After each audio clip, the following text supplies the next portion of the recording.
Not awkward enough. You know, one of the fun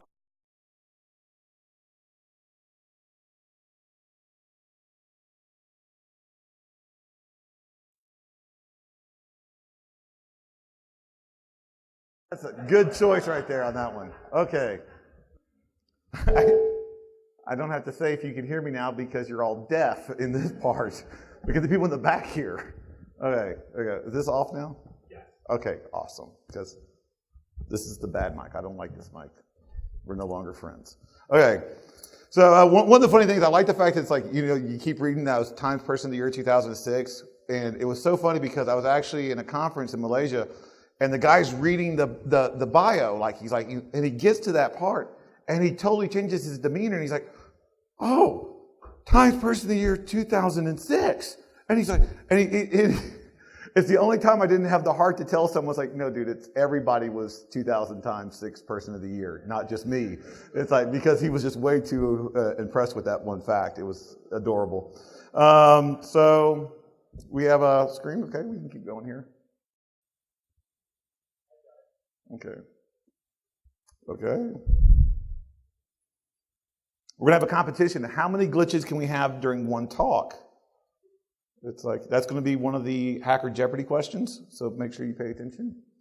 There we go. So, I am not a lawyer, though I've pretended to be one several times. So I don't have like a firm legal agreement, but this is mine right here. This is my legal disclaimer. And basically what it says is, I'm adorable.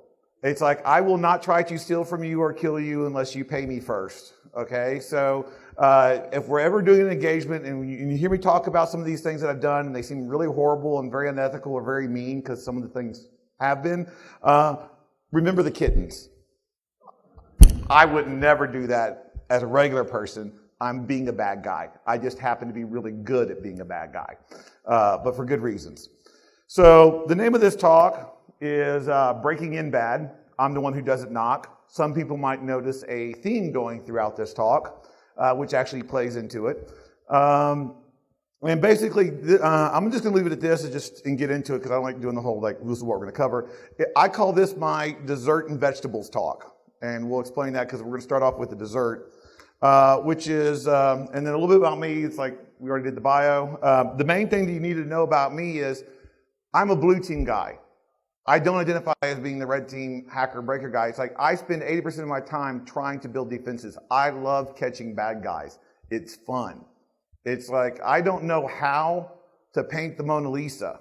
It's like, but I can find at least 20 different ways just as soon as I get there on how to destroy it. Doesn't make me an artist.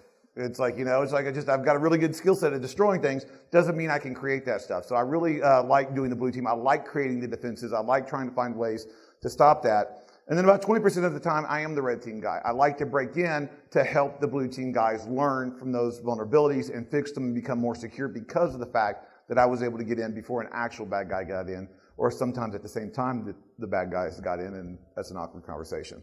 So I'm more of like a blue team, red team. I'm a purple team kind of guy. That's what you need about me. One of the things that I hate, though, is buzzword bingo. And one of the cool ones that you keep hearing about and stuff, is advanced persistent threat. Everybody drink, right? It's like it's APT this, APT.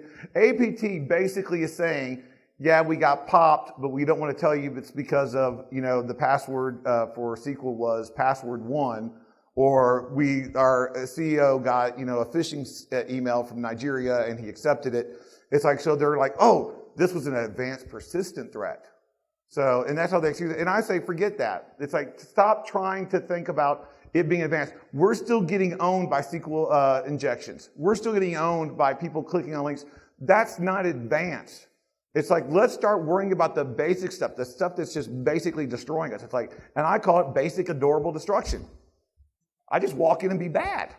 It's like, I just want to go in, and my whole goal is not to check to see if you're PCI compliant. My whole goal is not to see if you adhere to HIPAA policies. My goal is to F you up as much as possible. There is no rhyme or reason. It's just I'm going to be bad. This is what I can do. So here's some of the key indicators for a person being bad. It's like one is recon mode. Maltego and Shodan and all those other cool advanced recon tools and search algorithms are really awesome and complicated and time consuming, and I've got way too much ADD to deal with that. So I limit myself to 2 hours on Google. I spend 2 hours on Google. It's like I go on the Victim Zone website, and quite frankly, most of the stuff is on the victim's website. Names of the CEOs, names of the executives, their pictures usually. Plenty of enough information to get me going. If I really have to do it, it's like I can go to their careers page, I can go to their HR page and get even more info, but usually it's just the main part of the website. I've never used a full 2 hours yet. An hour and 45 minutes for this one engagement that I'll talk about later was the longest I've ever spent to get a successful compromise of a company. SE mode is usually walking to a victim's location and winging it, sometimes without doing number one. It's like, and it's basically, just go in, what can you do? What can happen? Punish mode is basically plugging in a device to the victim's computer or network, sometimes with their help. It's like, well, most of the time it's with their help. I love being able to go to the bank branch manager and stuff, and telling her, it's like, excuse me, can you get out of your desk? I need to plug this voltage regulator, modulator and stuff, into your desk and stuff, so it should be fine, because it's just more fun that way. 5, profit, so that's always the good end result of this, right? This is why we're doing it. What we get to next is, let's break down how I do the bad thing, do the SE mode. It's like I usually only come in 3 different ways. I usually come in as a passive role. It's like there's a passive, aggressive, and just what the mode, okay? And my passive mode is I'm usually going in as someone that I'm just there to help you. I'm here to be of service. It's like I'm the tech repair guy, I'm a delivery guy, I'm the job applicant, I'm the customer, or I'm just wandering in off the street.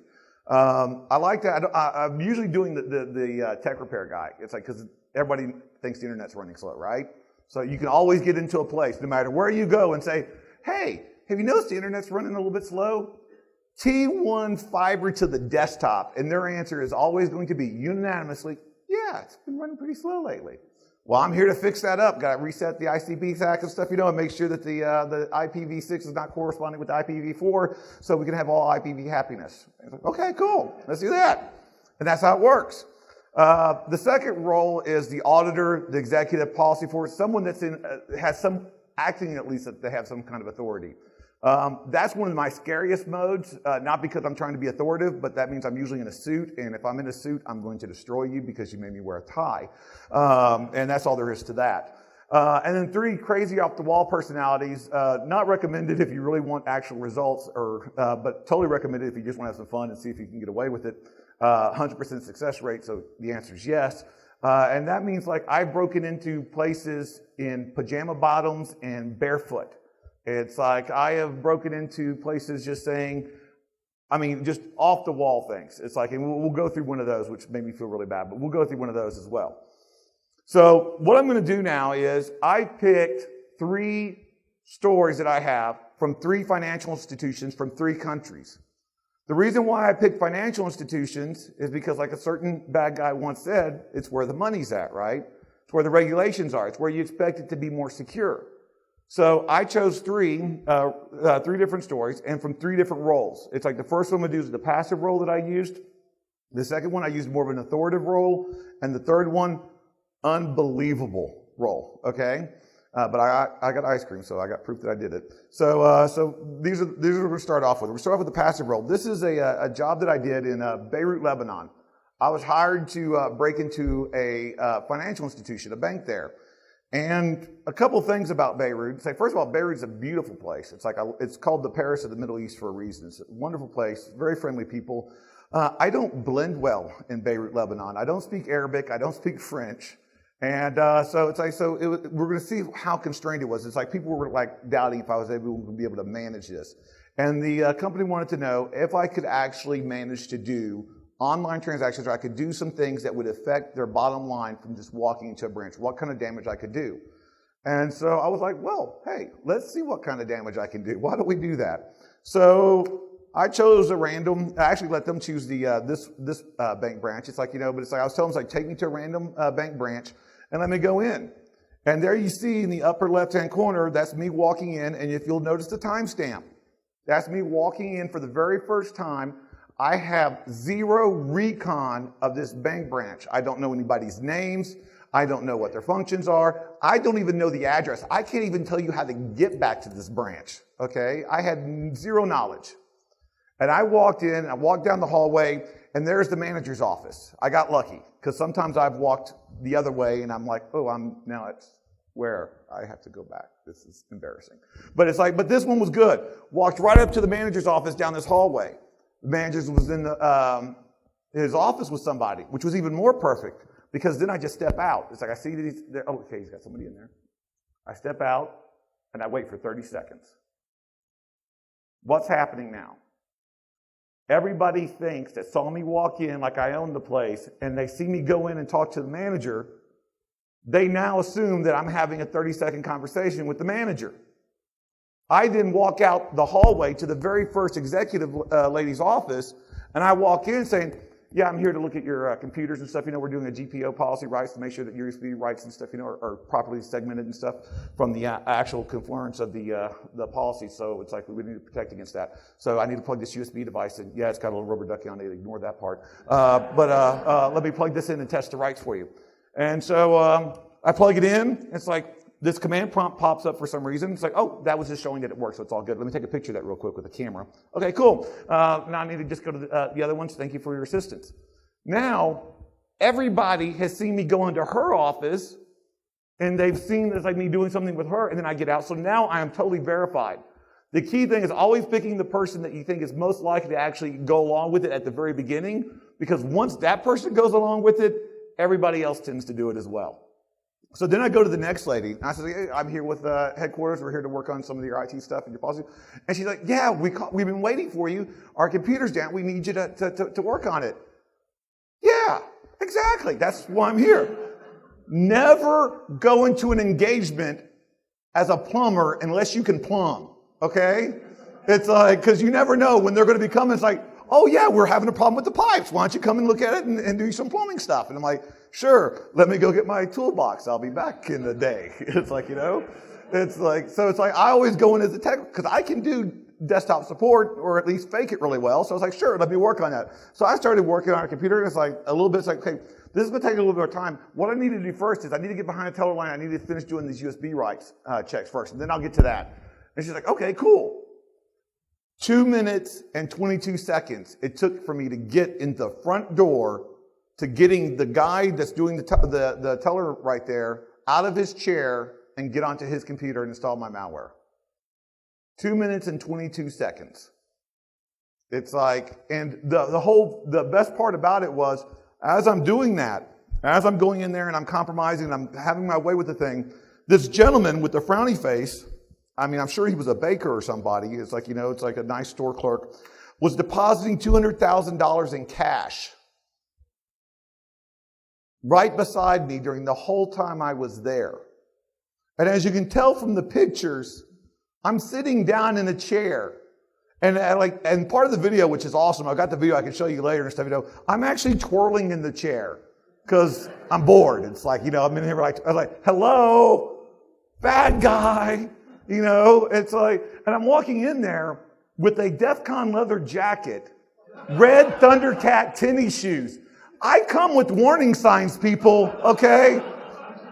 Something should have gone off just a little bit, but it didn't. So I was like, well, let me show them exactly what you can do. And so what I decided to do was find out what they had to do, what I could do bad. I stole all the documents that were on the desk. I stole all of it, except for that guy at the teller. He wouldn't let me take his stuff. It's like, because he was still using it. But he didn't have a problem with me stealing everybody else's. So listen, take everybody else's, that's mine. I went out of the building 3 times during this, walking to dig it out, showing that I could walk it out. Okay? So that was fun. But so this gentleman in the snappy sweater vest, really, very nice guy, he was a very friendly guy because he really wanted these things fixed. So he gave me his user ID. He gave me his password. They had Sun Oracle boxes that had smart card technologies. So I needed a smart card. So he gave me his. So now I have the user ID, the password, and the smart card. So I need some other things before I can do something really bad, because that's not as fun just doing it right there. And the whole time during this, the manager's there, and I'm talking to the manager, because the manager comes out and starts talking to me, and I'm explaining to him what's going on, and he just goes with it because everybody else is letting me go out. So he thinks that the other people have talked to me. They think that he's talked to me. So I'm just having my way with the place. And the whole time he's talking to me, he's like, and this was horrible. This was the most horrible thing. But he would show me to a computer, and I was like, yeah, we'll just get you another one from headquarters. I'll get you another one. You need another one. We don't even need to bother working on that one.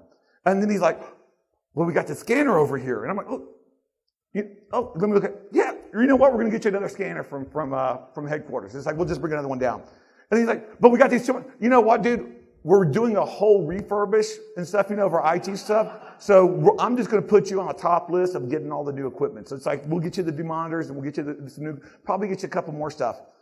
And after the engagement was over, this is one of the saddest moments. It's like, after the engagement's over, we closed the branches closed down. I'm still there, and I've got a translator with me, so everybody totally understands how horrible this is. And I proceed to explain to them what I did, why I was there, and how bad it was. And halfway through this conversation, the bank manager raises his hand like a school kid, and I'm like, yes? And he's like, are we still getting the equipment? And I'm like, no, I'm a horrible person. I was lying to you. I'm bad. I felt like I was kicking a puppy. It was horrible. It was very sad. It's like, so, but that's what happened. So I went from there, and I wanted to keep showing exactly what we do. So I wanted to wire money. So I wanted to see, how could I wire money? How could I actually show I could get into your network? So I've got 3 things out of 5, right? I've got the user ID, I got the password, the smart card. What's next? Well, I need a computer. So what do? I go to another branch. They take me to a random branch, and I walk in like I know exactly where I'm going. This time it led to the break room. It's like down this hallway. The teller door was to the left, but I ignored that for the second, and I kept going down the hallway till it ends. You always go to the hallway till it ends. Find a door that you can because you want to give an appearance that you're there for something or talking to somebody before they see you again. So it's like I go out there and I have some water. I was a little parched, it's like it was hard work ponying these people. So I drink a little bit of water from the break room, and then I walk in to the teller area. I am not even joking or exaggerating. I said 0. I did not talk to one person. Not one thing was uttered or said. I walk into the teller line, still wearing the Thundercat tennis shoes and DEF CON jacket, as you can tell. And while this gentleman is conducting business right beside me, I proceed to steal the computer. I literally remove the computer from behind the teller line and walk out with it and out of the branch. So now I've got user ID, I've got the password, I've got the smart card, and the computer the smart card goes into. Well, that doesn't really do good without network access, right? So we go to another branch. And guess what we got there?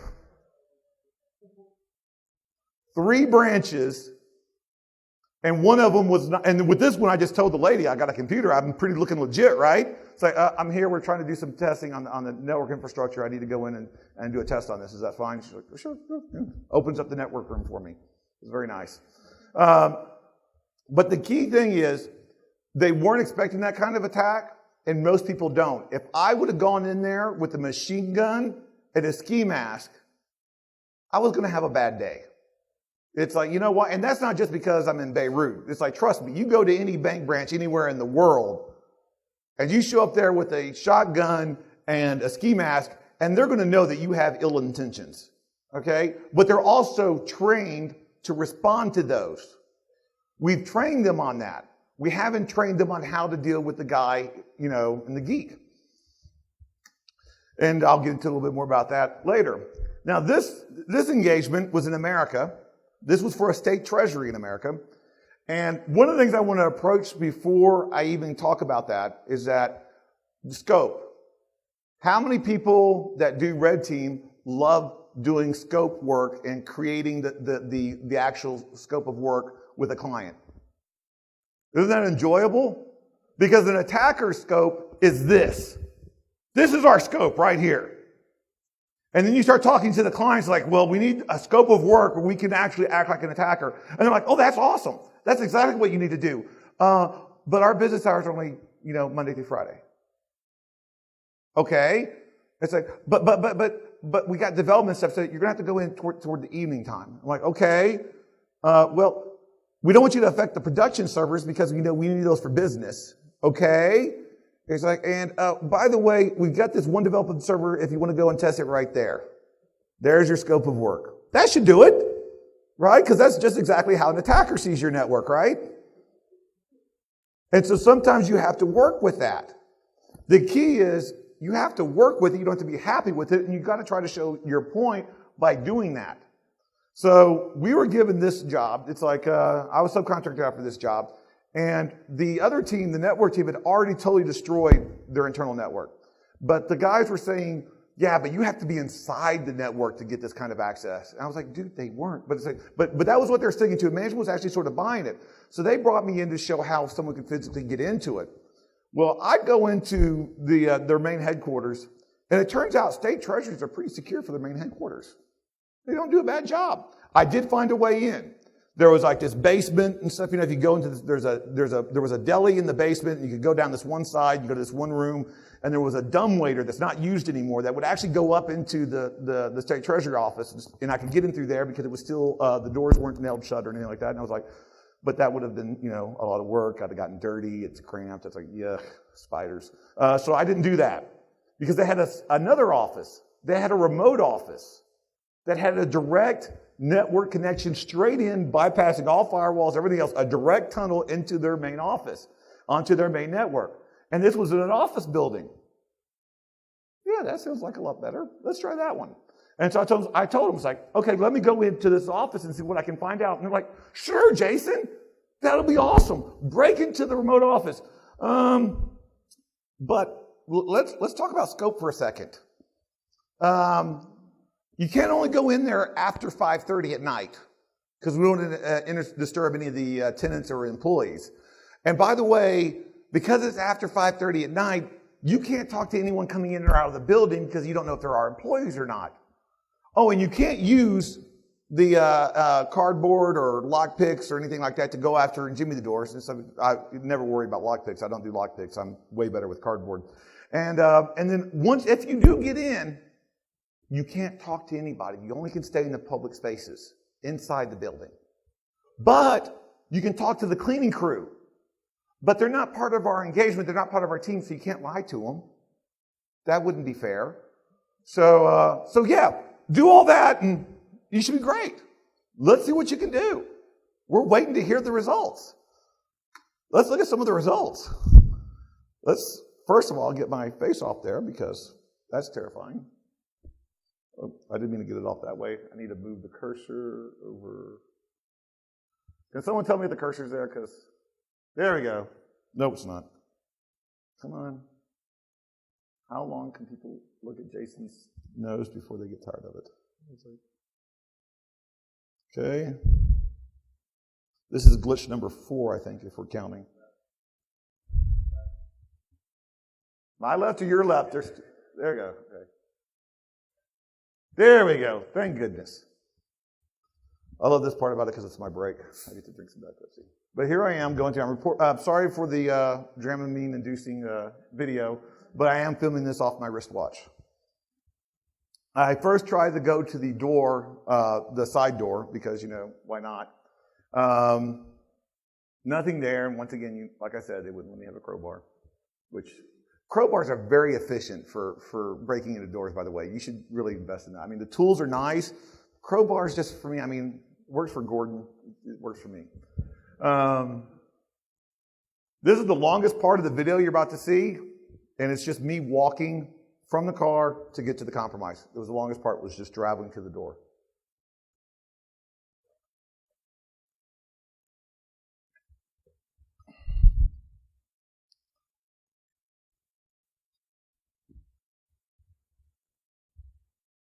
So I get to the door, it's locked. One day I'm going to get a client that lets me authorize a crowbar. One day. So what do? I go out, away from it, and I bring out my magical hacking device, a smartphone. Because if you look like you're on the smartphone, you're obviously doing something. And I have to wait a whole 7 seconds. 7 seconds from when I tested the door to when I got in. It's like, I actually compromised a whole building, skyrise building, every floor, every office, every department. And all I did was stand outside with a phone and waited for someone to go through it and then walked in after them. So now I'm inside. Now comes the hard part. I give a lot for my job. I'm committed to my job, okay? But I spent 2 hours in this lobby with nothing to do, and I have horrible ADD, okay, people? It was excruciating. My phone battery was down to like less than 2% by the time this thing was over. It was tragic, okay? And I was not in the greatest of moods, right? But finally, after 2 hours, it's like I hear the vacuum cleaner going off.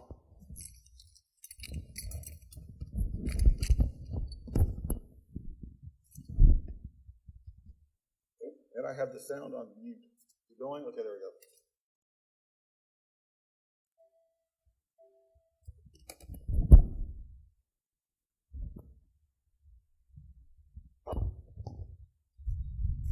Is it still going? Oh.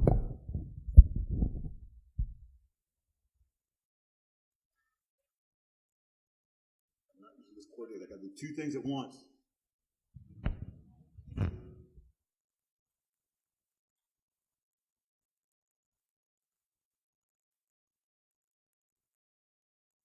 Now remember, I've got to say the truth. I can't lie.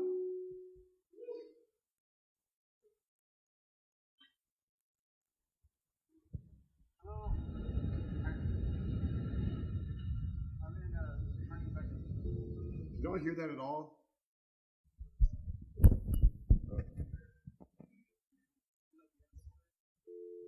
Yeah. Downstairs? Okay. I asked him if you, actually, I can't move on. I asked him, the very first question was, can you let me back into the suite? And I gave her the number. That wasn't a lie. I had been in that suite the day before. I was trying to get back into the suite. All right? So that was truth. It's like, could you let me in? I can't get in. That was true. Remember, they didn't let me have a crowbar. Like I just went to the bathroom and I didn't have my badge. I was there for 2 hours, okay? I had to drink something. Don't judge me. It's like, and second of all, it's like I didn't have my employee badge. I did not say it was their employee badge.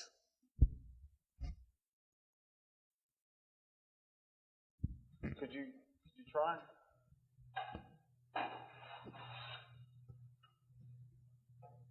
Thanks, I just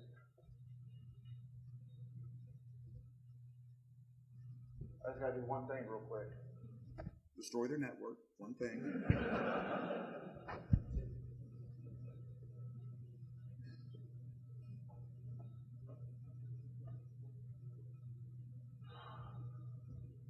Working too late. 1, I was working late that night. 2, I think my annoying, laugh is adorable.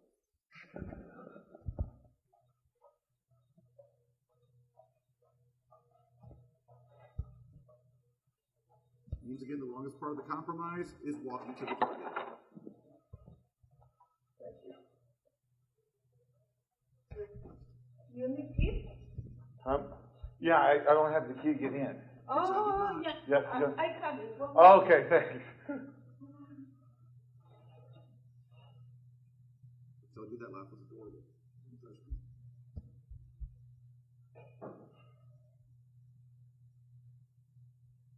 So now we're just waiting. I contact the guy that my client said, let me know what I'm doing, where I'm at.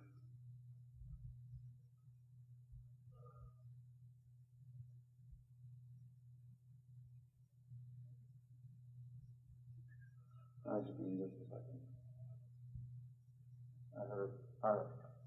Yeah, this will work. Okay.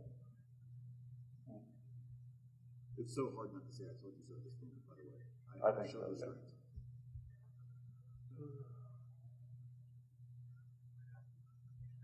There we go. Yeah, I am recording this, so. Yeah, she's got the key. Okay, I'm good, thanks. Bye. Now the key thing is, Thank you. Okay. See you later. Now the key thing is, even if I wasn't talking to somebody, I would still act like I was on the phone. Because as soon as the person comes back, I go, oh, no, they've got it. You don't have to worry about it. It's okay. It's like they're going to do it. Because that gives them justification, like, oh, well, he was going to get it from somebody else. I'm already helping him. It's fine.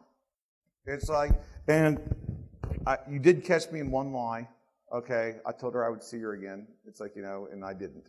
I felt a little bad about it afterwards, but they said it was still within scope. So that was that. It's like I had full access. Why did I have to go and attack your main headquarters? It's like, yeah, it's a great challenge to go after, the robots and go after the lasers and the guard dogs and the sharks with freaking laser beams, right? That's really cool and fun, okay? But if they got a little side shack and stuff, that's all their connections are running through, and you can just tap that. It's not all about the challenge, people. It's like sometimes it can just be basic and adorable and destructive. So the next part, this is one of the ones that, where it's just, we just see, it's like you see things in real life and you're like, how can someone actually believe that?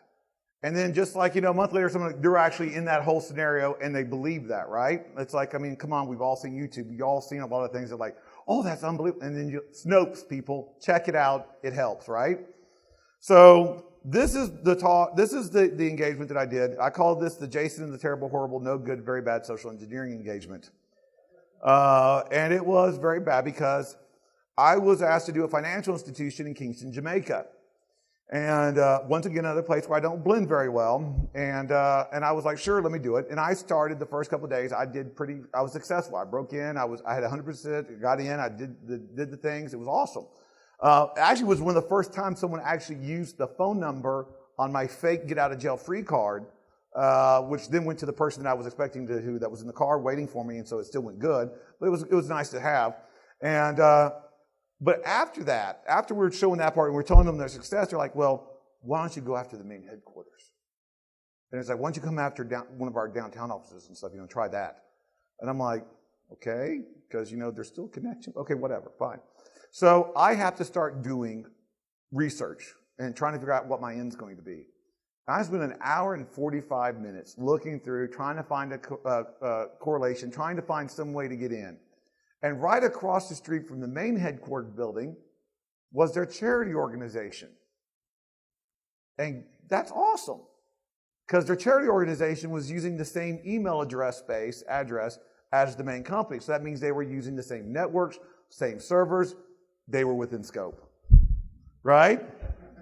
So they were in there.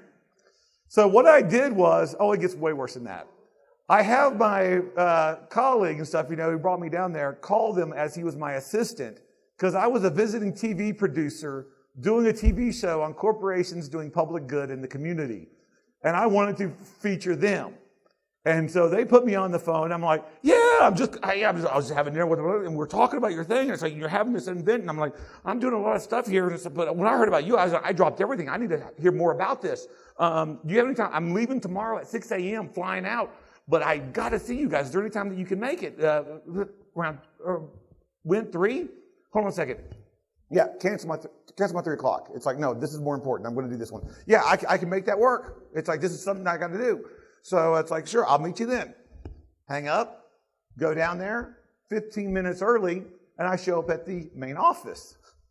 I'm like, I'm here and I got an appointment and stuff. Oh, they're in the next building? Oh, that's good. It's like, can I go to the restroom real quick though? It's like, I always have to go to the restroom for some reason, It's like, it's not because of all the Diet Pepsi, it's because I get lost so many times going to the restroom. I mean, I've spent up to 2 hours being lost trying to find those restrooms. Those are rascally rabbits to find. It's like, and I can get into some really other cool places along the way, just a benefit, right? So yeah, they let me. The big burly security guard was like, this way, opens up the door to the main area lobby of the inside the building, and he's like, points. I mean, I was really halfway scared that he was going to follow me into the stall, okay? I mean, he's like, what? So he goes, I go into the restroom, it's like, I wait, and then a determinate amount of time, wash my hands, it's like, so they know that I'm hygienic, and it's like, and I walk out the door. There's the security guy at the main door thing. I mean, instantly, as soon as I walk out, I make eye contact, and he didn't do that, but that's what the eyes are implying. I can read that. I don't have to be an NLP expert to know that's the message, okay? So I walk directly back with no altering or getting lost on this one, and I wait. And then I go across to the lady who was in charge of the charity organization, and I speak to her about 5 minutes, and then within 5 minutes of the conversation, I'm like, hey, do you have an executive or like a board member, somebody who works for the company who's also here that I can talk to them about it? Because I think this is going to be a great opportunity for y'all to get your message out there. And she's like, sure. The CEO, the old CEO of the company and stuff, he's now the head of the board of directors. He's here. Yeah, can I talk to him real quick? That'd be awesome. So I get up there and I start talking to him. I tell him what we're doing. And I tell him, it's like, look, you know what? It's like, I could go and I could try to paint this picture. I could tell you all this. But I've got this video on this USB drive from one of our earlier episodes that I can just plug into your computer and I'll show it to you right now. That way you'll get a feel of what's going on. And of course he said, sure. He said, yeah, let me plug this in. Don't mind the rubber ducky on it. It's like, here, plug this in. It's like, so I plug it in, and then a message comes up. I get these error messages popping up. And I really believe to this day it was the other malware on the computer fighting with my malware to see who got to get control of it. Okay, because this guy was totally freaking owned, right? So I pulled it up, and so I pull it out, and he's like, I said, well, okay, well, I did my thing, right? I'm good. So I showed my success. But he really wants to see, well, we got to fix this drive. I said, well, I'll try to make it work later, and I'll email it to you. He said, no, wait a second. Hold on a second. And he's like, he buzzes his IT help desk guys, right, which are contract third-party people. They're not in scope. So I'm freaking out right now going, well, no, let me email it to you. You don't need, he said, no. He won't give me the USB drive back. He's like, he's still got it in his hand. He's like, no. He gives it to the contractor, which is very important. I didn't hand it to him. He gave it to him. It's not my fault, okay? 100% not my fault. He gives it to the IT guy. And I go and I start thinking quick. I'm like, there are other videos that are proprietary on that USB drive. So he can only look at the one I need you to see. So I have to go with him to see what video he's going to look at. In reality, I need to see what computer he plugged it into because that's got to go in the report so they know which one was also connected to. So it's like, so I went to his little workstation and he's got an Ubuntu machine and I was like, okay, good. I coded the exploit to work in Windows. It's like, it's not going to work on a Linux machine. Ubuntu's awesome. Because it popped up just like clockwork. And I'm like, way to go, Ubuntu. Wine for the win, right? So it's like, so then I got another machine. Now I've got domain admin on this client and every other client that he's got access to. That's not the worst part. I had to go back into that room with those two wonderful, kind, gracious. This lady has a book written about her. She's the Mother Teresa of Jamaica. She gave me a copy of it. I still have it on my shelf when I feel bad. It's like she gave me the book. It's like I had to spend 15 minutes talking to these wonderful people about how they were going to be on TV. Halfway through the conversation, I sort of started to believe it. I was getting like, okay, this is what we're going to do. It's like I can see what we're going to have is one lady. It's like she's going to have a cube. She's going to be in her cubicle working, and then we're going to pan out a little bit.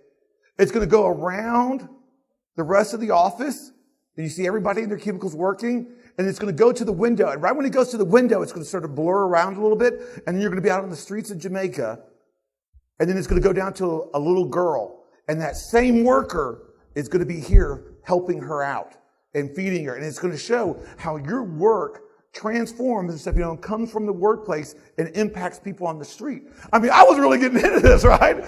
If there's a TV producer out there, call me. This should be a good show. It's like, so I was like getting all into it and I had to get out. And it's like, and then the meeting was over and it's like, and I leave And like I said, I do security awareness engagements. I'm not a red team ninja. My job is not to go in and say, break it, write a report. 3 months later, some employee gets a memo saying that they did something wrong.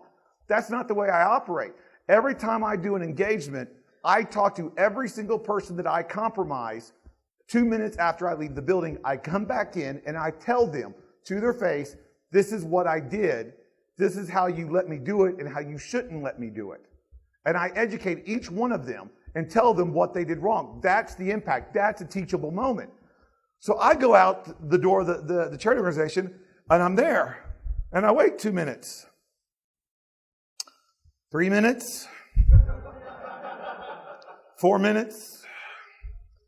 My driver, the guy who saw me the day before and knows my routine, after 4 minutes, 5 minutes, something like that, he comes over and drives up to me. He's like, are you going back inside? And I'm like, I can't tell those wonderful people what I did. I can't do that. It's like, I actually had to call the client and tell them on the phone while we're driving back to headquarters, like, you're going to have to call them. Tell them I can't tell them what I did. I felt really, I always celebrate with ice cream after I own a company. It's one of the first times the ice cream felt a little bitter. It's like, it was bad. So basically what all this was trying to explain, instead of, which every single scenario is, quite frankly, it is not technological controls that failed, and it's really not actual training of the employees that failed. It's human nature that failed. Because no matter how ridiculous a story, like a guy can launder money through PayPal because he's got a charity and stuff, for his cancer, treatment. It's like, we're willing to believe that, right? If I can give you a plausible or not so plausible reason while I'm there, it is more acceptable than you realizing the truth. And that truth is, there is a bad guy doing something bad to you. No one wants to wake up in the morning and go, what a great day. I think someone's going to shoot me today. Yeah, that's cool. Let's go. Let's go to work. No one wants to think something bad happens to them. It's like it's always happening to the other people. So if you can give them a reasonable lie, it's better than the harder truth. And that's how it works. So what are we going to do about that? And now, remember I said it was, dessert and vegetables? Because here's the vegetable time. We need to start working because it is up to us, to information security people, to actually start doing a better job at training our employees on how to be an asset to the company from a security standpoint, instead of just being able to blame them for being a stupid user for clicking on a link. That's what we need to change. Because, no one's chuckling on that one. All of a sudden, it's got a little bit more serious in here. It's like, wait, I think he's talking about us now. Yes. It's like, because we need to start doing something. And I call this the 3 E's, because I like to be witty. It's like, it's not trademarked, so feel free to use it. But we need to start off with educating our employees. And we need to educate them in the proper way. It's like, we don't need to just do an education system that's just at one ear and out the other, because we like to just say, this is your threats, protect yourself from it. We like to say, these are threatening. We trained our employees against this. But how many times are you going to see an employee have to be worrying about, a gun in the premise or being threatened by that? Unless you live in Texas. But other than that, it's like, I'm from Texas, I can say that. So what we need to do is start training our employees to be afraid of these people. Especially Darren, he's a little sketchy. But, sorry, Darren, had to be said. But we need to start training them for things like this. These are the attacks. These are the current attack vectors. These are where guns are great, efficient tools for crime during the age of, when swords and bows and arrows are out there. When guns got involved, criminals are like, wow, this is way more efficient than a dagger trying to rob somebody. I think I'll start using a gun. And then computers came around and criminals started going, wow, this is way more efficient than using a gun. I think I'll start using this. That's how it is. It's not like hackers hackers have always been criminals and doing stuff. No, criminals got into the game of hacking because it's efficient for committing crime. So we need to start teaching and training our employees to be aware of that. It's like, what about these? Are these threatening? You better believe it. Australia conference had a guy come in. The vendor was giving out a bowl full of USB drives. The guy came in on the first day, grabbed a handful, went upstairs, put malware on all of them, came back down, and dropped them back in the bowl. It's like, people talk about, discarding, say, I drop them in the parking lot. I drop them in the lobby. Why? I come to every engagement with a stack of envelopes. I go walking around until I see a desk with no one there. I see their name tag. I write their name on the envelope. I put the USB drive in and leave it on their desk. That's usually all it takes. It's like, if you want to be really creative, you just name the Excel file or the PDF file or whatever file you got on there they want to run, just raises and promotions for 2016. They're going to click it. Promise. Right? That's what we do. And when we talk about front, I actually gave this talk at Leipzig, and I didn't realize that they were actually going to give me a lanyard with the USB drive on it. So that was, and by the way, this was an old slide. It does have malware on it now, in case you're wondering. But that's one of the things that we do in information security. We want to be able to confine what our threats are. We like to categorize, these are the things that you should be looking for. And I actually saw this. This was actually, Ben 10 actually tweeted this out to me because this is what he has in his security operations center. They had this picture on the wall. And I'm thinking, that's really hilarious. I'm not that fond of all Oreos, but yeah, that's really funny. But what if it's another guy that comes in? Are they prepared for that guy?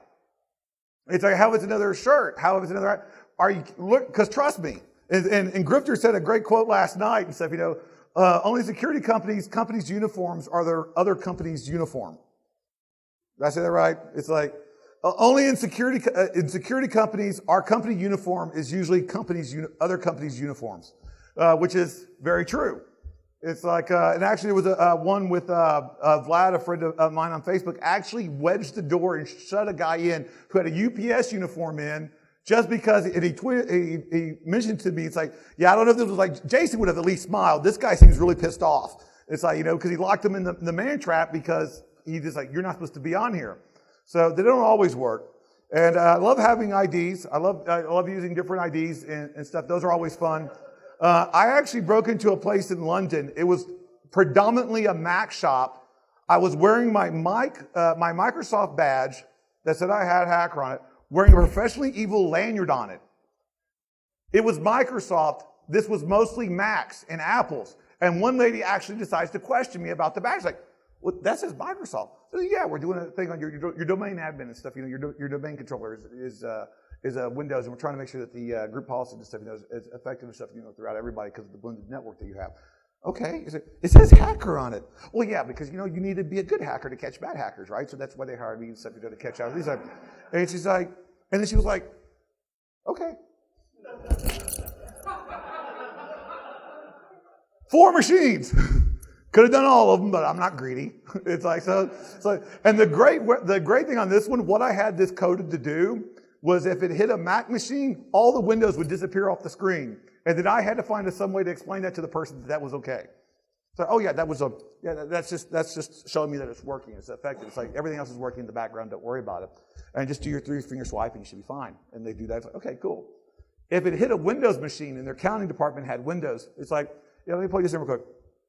It was programmed to go to YouTube and bring up Weird Al White and Nerdy. Weird Al Yankovic, White and Nerdy.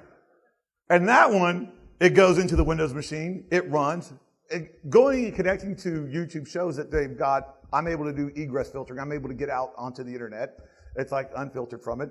And White and Nerdy, just because I've got a really weird sense of humor. And that one was a great one to explain too, because I just went in and said, Weird Al pops up.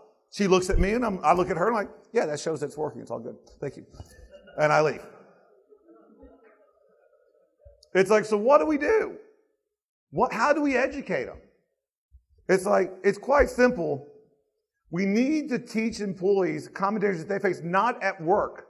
Stop trying to get employees to care about your work product, about your work documents, your work secrets, anything work related. They don't care about your data. They are still getting compromised by Craigslist scams. They still don't know who their children are communicating to on Facebook. They still are running unencrypted Wi-Fi access points with the default names because it was convenient. If they're still getting compromised so badly at home, why do you think they're going to have a different change or different aspect or outlook when they get to the office building? Have a lunch and learn session on how to secure your home Wi-Fi. Have a lunch and learn session on how to detect frauds or email scams at home. Teach them how to do privacy settings and how to look at the privacy settings at social websites. Show them how to be security conscious at home and how to be thinking security consciously at home. And guess what happens when they go to work? They still don't care about your data. But they're now security conscious, so they will protect it because that is now their nature. That's what you have to do. Start teaching them to care for their immediate concerns, and they'll just take that and go with it. You have to drive home the fact that the worst thing in the industry, besides no security, and that is a false sense of security. Once I have bypassed the physical controls that have got me into a secured area, it's open. Because people are thinking, I'm protected here, I'm safe. I had to show a badge. There was a stern-looking security guy looking at me. He was frightening. So if I had to go through all that to get in, no one else is going to get in. I'm okay. Well, it's like, so you need to show them. If you see someone, report it. And that's the other thing. When we talk about teaching, you've got to give them somewhere to react, and we'll talk about that a little bit more as well. But you also have to create teachable events year-round. Who does the online security awareness class? How protected do you feel after, I got 100% on that multiple choice, 10 questions. I'm invincible. Come at me, bro, right? That doesn't help. That shows that you're good at memorizing because they're the same exact questions from last year's security awareness class, right? Mostly. So you have to create real world. And this is not getting a third party. This is not hiring me. Don't hire me or another security team to come in and do these kind of pen tests when your own employees can do these things. It's like create these teachable moments year round. Try to walk through the door when someone else is trying to shoulder surf someone. See if they react to it. Show them why it's wrong. The next part is, see, for all you Jesse fans, I got them in there. It's like, in the end, you got to realize the only person you protect is you. It's like you got to empower them. You can't just tell them, these are all the things that you need to do without showing them how and giving them the confidence to actually do it. You need to empower them with that. Users are not part of your problem. They're part of your solution. How many of your employees know that they're part of your information security team? How many of you realize that they're part of your security team? From the CEO to the mailroom, they are part of information security. Data privacy policies and procedures are part of their job responsibilities. And if they don't know that, they should. So you also need to give your employees a way to be effective, then let them know about it. I was breaking into a bank in Amman, Jordan, had the lady go, I think it was 6 actually, okay. But that was them, so that sort of technically didn't count. So what I was doing is I was in Amman, Jordan, and I'm plugging in my rubber ducky into the computer, and the bank manager lady comes over, sir, you can't be doing that. That's not what you should not be able to do that. And I was like, you're right. I shouldn't do this. It's like, you should call somebody, because, yeah, I mean, but sir, no, you're right. I shouldn't be doing this. It's like, yeah, you should contact someone. I would call somebody. Call the bank. Oh, you're the bank man. Yeah, definitely call somebody. I shouldn't be doing it. It's like, yeah, you need to. Okay.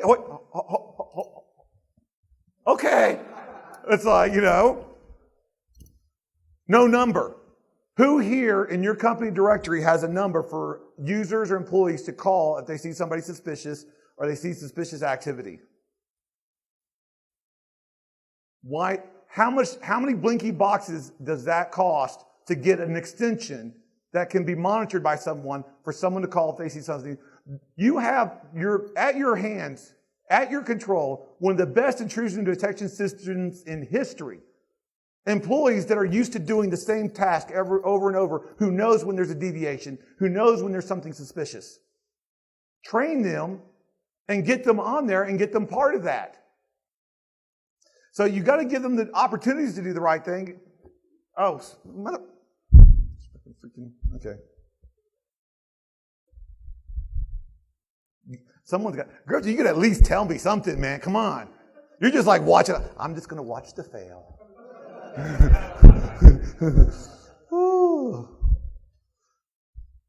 Little thug over here, he's like, watch out, we got a badass over here. Okay. All right, let's go here. Is that it? Oh, now it's doing the whole, okay, there we go.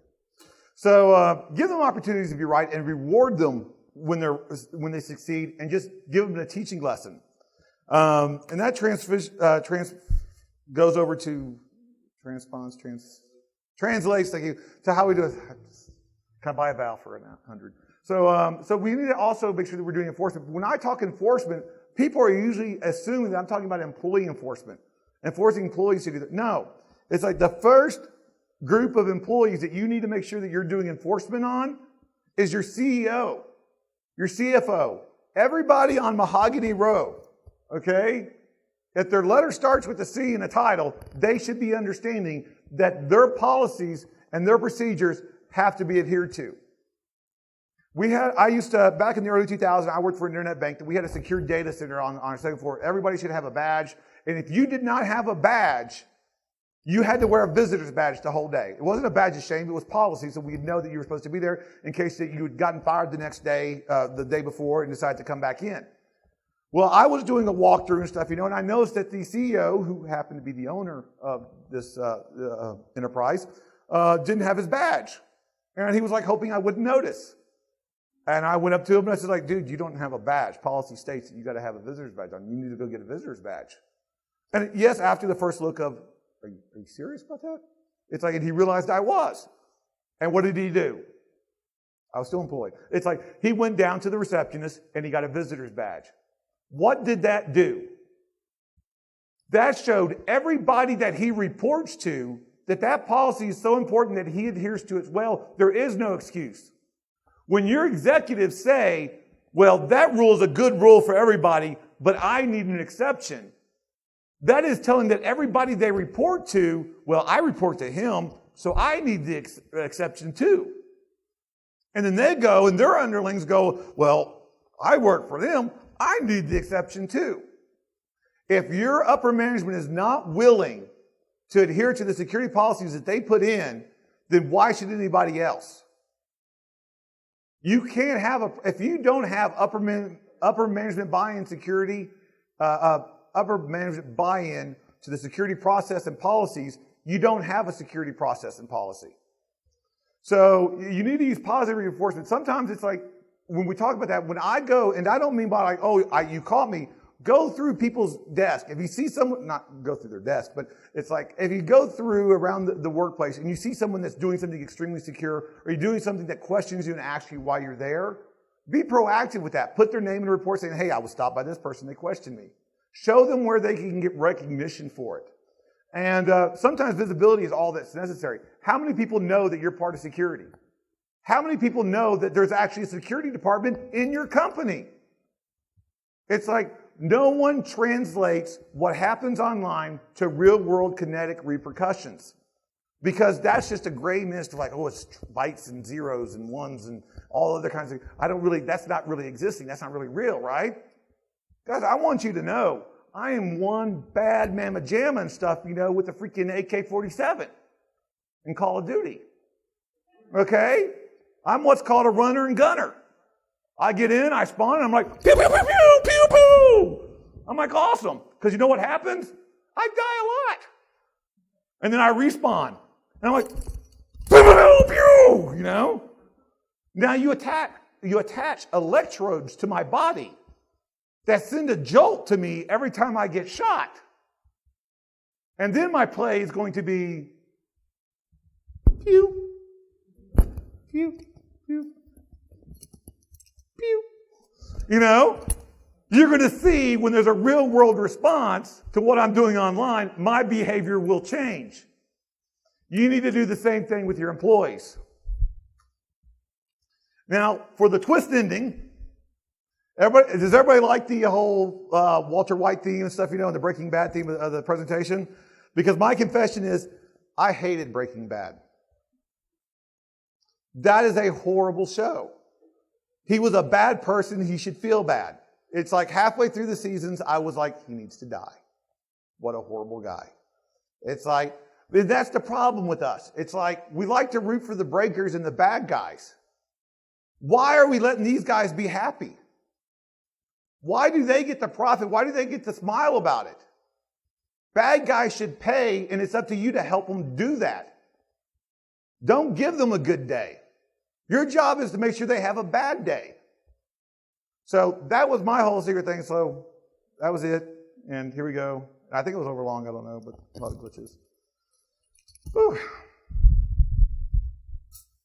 And they think I'm joking.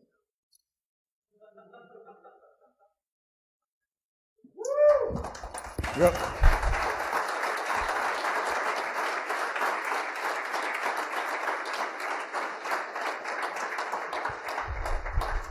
Any questions?